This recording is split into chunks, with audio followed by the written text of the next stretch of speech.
Bueno, vamos a seguir entonces. Habíamos quedado acá.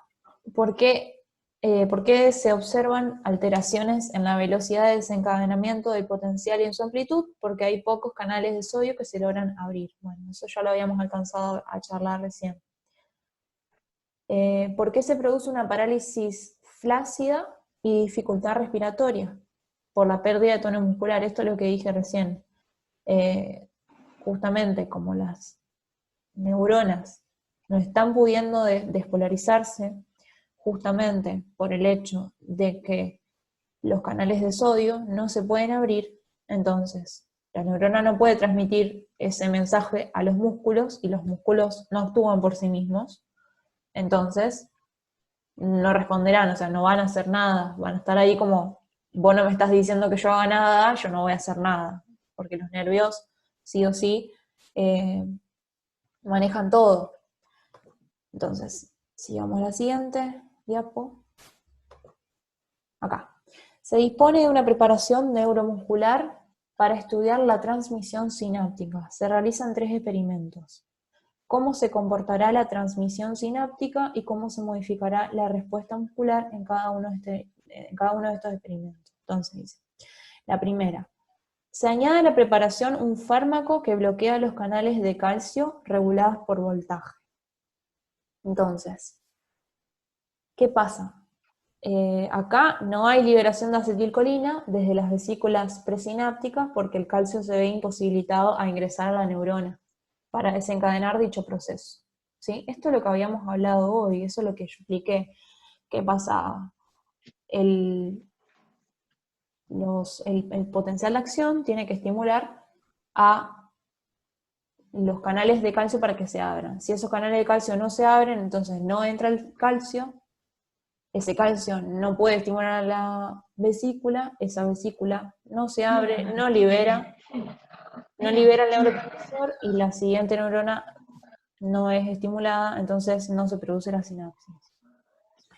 Se ponen preparados en contacto con toxina botulínica. La toxina botulínica es producida por unas bacterias que son bacterias anaeróbicas, el botulinum, Clostridium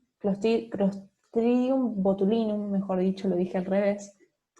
Es una bacteria que generalmente se asocia a presentarse en los enlatados que han sido maltratados, como por ejemplo una lata que está abollada y que está inflada, como hinchada, es muy peligrosa, no se debería consumir porque hay mucho riesgo de que presente esta bacteria. ¿Sí? Esta bacteria produce una toxina, justamente la toxina botulínica, que deriva en botulismo, una enfermedad muy grave, ¿sí? Muy grave, muy mortal.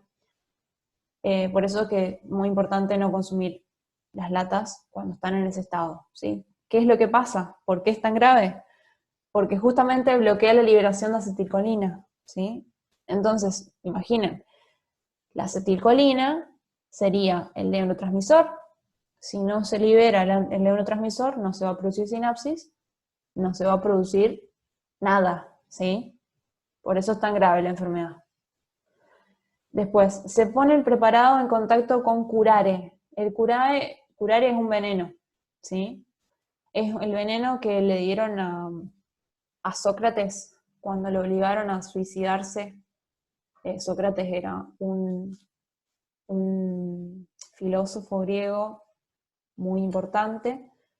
A él lo obligaron a suicidarse por sus ideas y en la antigua Grecia era muy común esto de obligar a suicidarse a la gente con ese veneno, ¿sí? Es sumamente mortal, ¿sí? ¿Qué pasa? ¿Qué hace? Bloquea la unión de la acetilcolina con su receptor. O sea, muy parecido a lo que hace la toxina botulínica.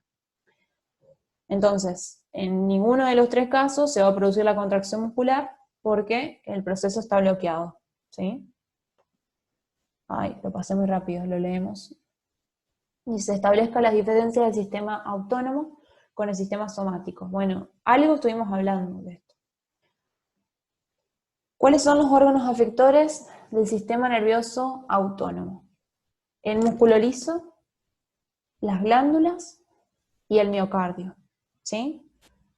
Glándulas endocrinas, ¿sí? Como ser la hipófisis, como ser las glándulas suprarrenales, los ovarios, los testículos, etc.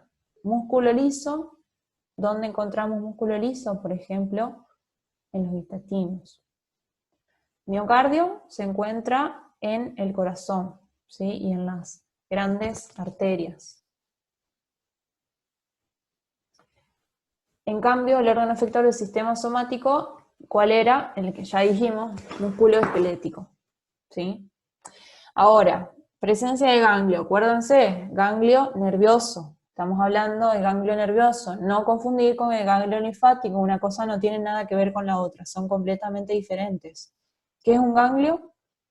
Nervioso es el conjunto de somas neuronales, ¿sí? No tiene nada que ver con lo que es un ganglio linfático. El sistema autónomo sí tiene ganglios nerviosos, de hecho son muy importantes. ¿Por qué? ¿Dónde encontramos los ganglios nerviosos? ¿Cómo está dispuesto el sistema nervioso autónomo? Tenés una neurona preganglionar, una neurona postganglionar. El ganglio está formado por los cuerpos de la neurona postganglionar, ¿sí? En cambio, en el sistema nervioso somático, como ya dijimos, no hay ganglios nerviosos, ¿sí? ¿Por qué? Porque entre el sistema nervioso central y el órgano efector solamente hay una neurona. Entonces, ¿dónde vas a tener un ganglio? O sea, no tiene correlación.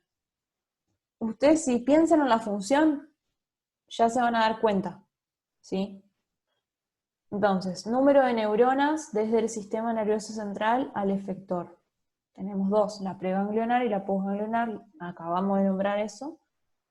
Y en el somático tenemos una sola, que es la neurona motora, que ya lo vimos en la imagen anteriormente, cuando vimos lo del arco reflejo. Tipo de neurón neuroefectora, sistema nervioso autónomo, es la unión difusa con presencia de varicosidades. ¿Sí? Eso es muy importante, ¿sí? Porque desde allí salen los neurotransmisores, se difunden hacia un espacio y van a actuar sobre el órgano efector de manera no tan directa como sí pasa en la placa motora terminal, ¿sí?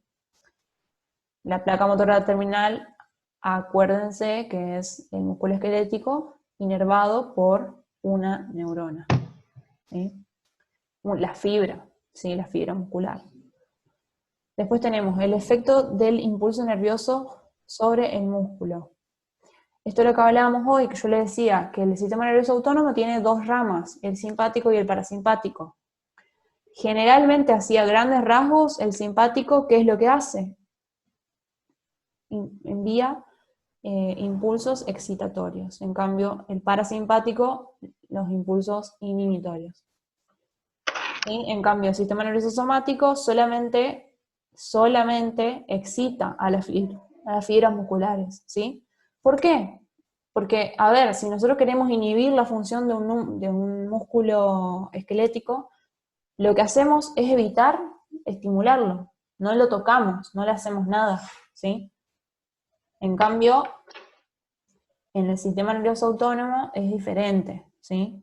Porque además hablamos de otro tipo de órganos. Por ejemplo, el corazón es un órgano muy especial porque el corazón actúa por sí mismo, él tiene un sistema, lo van a ver más adelante, un sistema en el que se autorregula, ¿sí? Lo que hace el sistema autónomo, en realidad, o sea, no es indispensable para que funcione el corazón, ¿sí? ¿Por qué?